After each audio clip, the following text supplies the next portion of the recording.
Hello, everyone, and welcome into CrushTheStreet.com. I'm Kenneth Amaduri, and we're going to be talking about the entrepreneurial spirit today. Just really getting into just being an entrepreneur, getting out there, promoting yourself, and being successful in a way that the 21st century has really been allowing people to do. Just regular Joes like myself to get out there and make some money in the real world without the major roadblocks that you might have otherwise had to go through. And to talk to us about some of these things today is Andrew Alleman, creator of podcastguests.com. He's an expert in marketing and in business, and he's going to stir our entrepreneurial spirit today. I know he is. Andrew, thanks for coming on the line with me today. Oh, my pleasure. Thank you for having me. Well, Andrew, let's start off with your story. How did you catch the bug to be an entrepreneur and want to do something outside of the conventional box that we were otherwise born into? Sure. Well, when I graduated college, I did work for a couple companies after school. But at one point I said, I really want to go out there and work on my own. And at the time I had been doing some stuff with Google AdSense that was making a good amount of money. And it kind of gave me that final push to go out there and become kind of an internet entrepreneur. And back in 2005, I started a blog about the domain name business called Domain Name Wire. And it turned into a business. It started as a hobby, but it turned into a business. And along the way, I still write that blog, but along the way, I've started up other companies, services, and podcasting is one of those where in my podcastguest.com service is one where, I saw a need for something based on what I was doing and said, hey, how can I solve this issue? So that's a quick overview of my story. Sure. Well, and what's interesting now is the internet has provided a new avenue for people who otherwise don't have an audience yet to at least test the waters. Whereas before, if you were in the music industry, you needed to go through record label companies, and if you wanted to do news, you needed to make it on a major news outlet. Right. And today, the free market is allowing people to go on things like YouTube and various podcast networks to do what they want to do. And so talk to us about this a little more. Yeah, it's funny you mentioned like YouTube, for example. My daughter, who's 10, if you ask her what her favorite TV shows are, they're different YouTubers shows, And so, she isn't, we don't have cable TV at our house, right? Which just kind of shows how things have changed. So, but, podcasts in general, maybe we can talk about podcasting and YouTubing and such. My knowledge is more with podcasts, but there are blogs. Those are super easy to start. Podcasts are a little bit harder to start, but it's a great way to get a really dedicated audience and to have a bigger discussion with them. And so I started my podcast, the latest iteration of it, a couple years ago. I'm up to about 150 episodes. So actually it's coming up on 3 years because it's a weekly podcast. And it's about domain names. My podcast is the Domain Name Wire podcast. So I've been doing this blog. The blog's been going on for 12 years.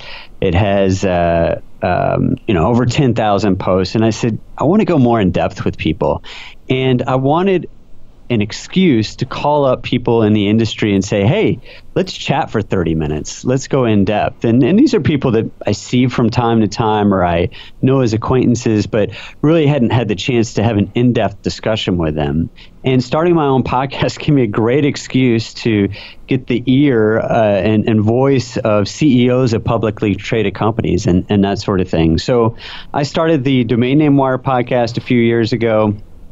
And for the first, I'd say 50 episodes, I just tapped my Rolodex of people I knew in the domain name business to invite them on.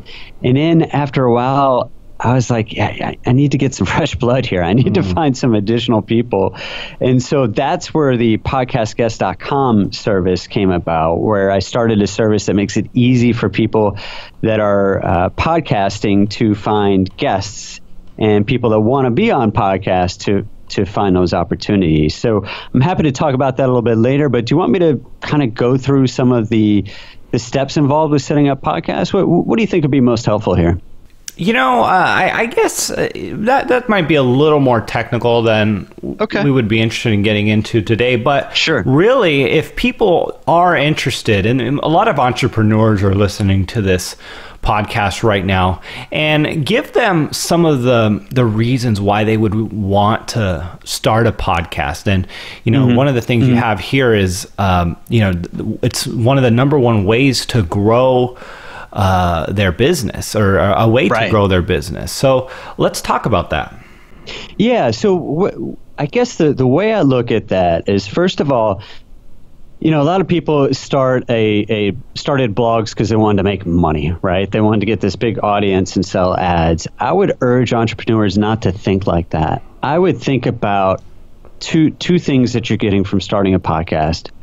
One is what I mentioned earlier, getting to talk to people, right? So if you just called up, let's say you're an entrepreneur in the, let's think of a business here, the fintech, right? And you want to talk to some of the big names in your field, some of these influencers and such. If you just call them up and say, hey, give me 30 minutes of your time, I want to talk to you and pick your brain, the response it'd be lukewarm. But if you said, hey, I want to feature you on my podcast, you're getting the same thing, right? You're getting this 30-minute conversation where you get to pick their brain, but they feel honored and they feel like they're getting something out of it. So the first benefit, I would say, is that it gives you an excuse to talk to people that you really want to talk to, and they'll actually want to do it. Sure. And the second piece is to think about this audience that you get that downloads your podcast. Think of them like an auditorium full of people, right? And so I want to caution that a lot of podcasts, the median podcast only gets about 200 downloads per episode, which might not seem like a lot, but if you had an audience of a couple hundred people out there that you could talk to each week that would listen to what you had to say, that's a pretty big deal. And so if you're an entrepreneur trying to grow your influence in your niche, in your industry, it doesn't need to be about your product or your company. It's just about kind of that influence and becoming an influencer in your industry. So those are kind of the two things I would think about if I were starting a podcast today as the two primary benefits. Well, so let's say someone goes through the process of starting a podcast. What should they be doing, and how should they be looking to expand that? Yeah, let me, if I can, backstep one thing before you start your own podcast. I think a great thing to do is go be on other people's podcasts. And so that's a good way to kind of get your feet wet and say, hey, am I into this audio format? Do I feel comfortable doing it? Do I feel like I've got a bit of this radio voice? Do I feel comfortable with this format? And am I excited about it, right? So if you go be a guest on a few podcasts and you're just not excited about it, then this might not be for you, right? But I'm sorry, the question you asked.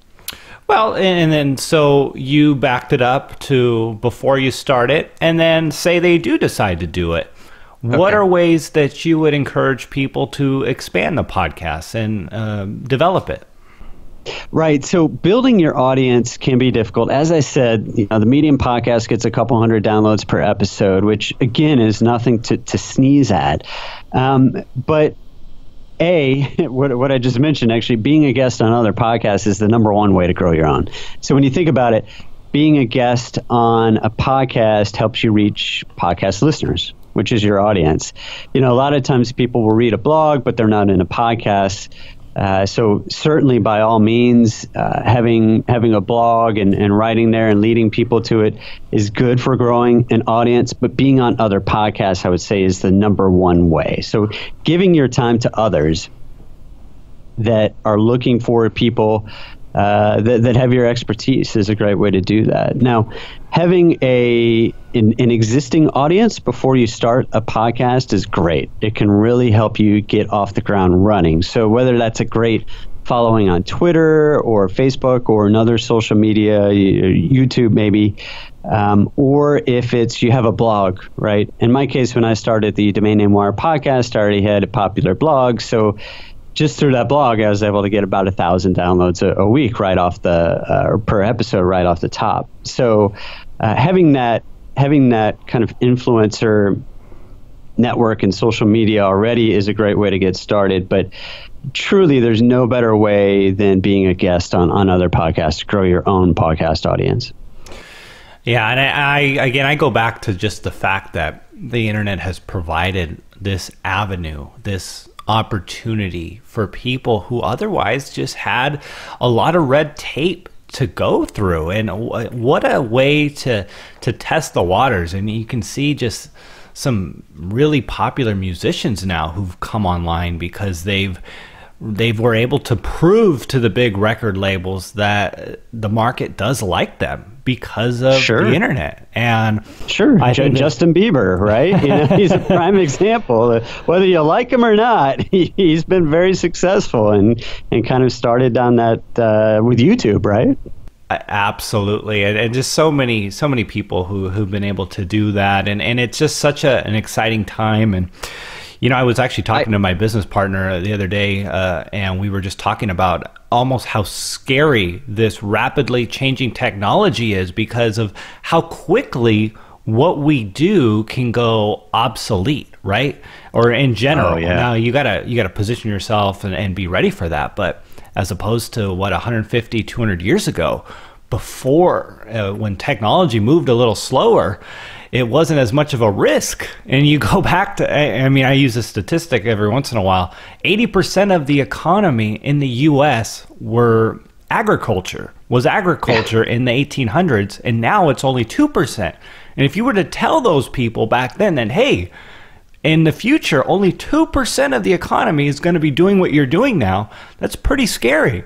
But the difference, of course, is that things are changing so fast. And that's one of the things that I think we just have to be in front of. And I believe that's what you're doing. You're in front of a 21st century trend here, Andrew.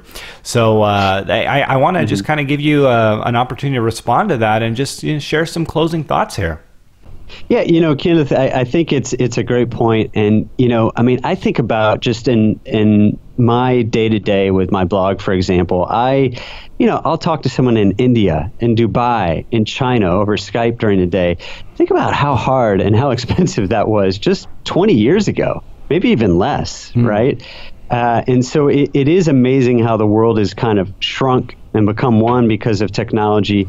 But I would also say that, people should, if I were to give career advice to someone coming out of college right now, career or entrepreneur, it's be an expert at something, right? So really dig in and be an expert in a particular niche, whether it's something that has to do with finance, or in my case, domain names, right?